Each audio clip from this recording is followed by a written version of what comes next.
Hey guys, ஒரு மூங் தால் பால் குலுக்கி ரெசிபியோட வந்துட்டோம்ல. சிங்கம் படத்துல வர சூர்யா மாதிரி பாசி பருப்பை சாம்பார்ல பாத்திருப்ப, லட்டுல பாத்திருப்ப, பால் குலுக்கியில பாத்திருக்கியா? ஒரு கிளாஸ் பால் குலுக்கிய உள்ள தள்ளனோம்னா 1.5 டன் வெயிட்டடா. அது மட்டும் இல்ல, பால் குலுக்கி பாயாசமான கதையும் இருக்கு. சோ என்னோட ஸ்டைல்ல ஆரம்பிக்கலாமா? ஒரு குக்கர்ல 2.5 டேபிள் ஸ்பூன் அளவுக்கு பாசி பருப்பு எடுத்து அதோட பச்சை வாசனை போற வரைக்கும் நல்லாவே வறுத்து எடுத்துக்கணும். இப்ப வறுத்து எடுத்த பாசி பருப்பு மேல இந்த அளவுக்கு மீடியம் சைஸ் கேரட்டை தோல் சீவிட்டு குட்டி குட்டியா கட் பண்ணி அதே குக்கர்ல சேர்த்துக்கலாம். நம்ம கேரட் பாசி பருப்பு சாம்பார் எதுவும் பண்ணலையே, இல்ல இனிப்புக்காக 3 பேரிச்சப்பழம், ஒரு 10 பாதாம் பருப்பையும் சேர்த்து நல்லா கழுவி எடுத்துட்டு வந்து இப்ப அவன் தலை மேல முங்குற அளவுக்கு தண்ணியை ஊத்தி 3 விசிலுக்கு குக்கர்ல பிரஷர் குக் பண்ணி எடுத்துக்கலாம். அவன் விசில் அடிக்கிற சைடு கேப்ல ஒரு 1/4 மூடி அளவுக்கு தேங்காவை மிக்சர் ஜார்ல சேர்த்து நல்லா ஒரு திக்கான தேங்காய் பால் 1 பால் 2 பால் 3 பால்னு எடுத்துக்கலாம். எங்களுக்கெல்லாம் ஆவின் பால் அமலா பால் தான் தெரியும், இது என்ன பால்னா யோசிக்க கூடாது. குக்கர்ல பருப்பு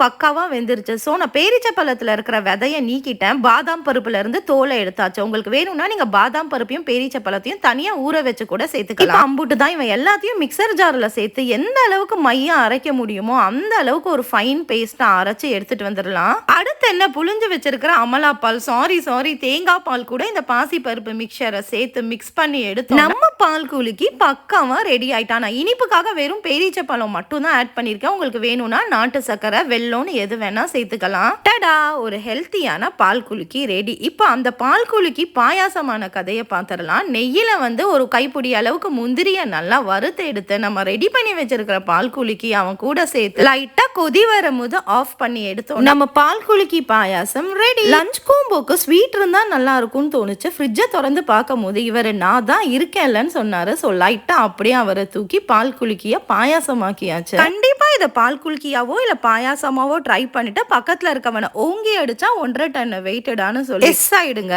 நன்றி.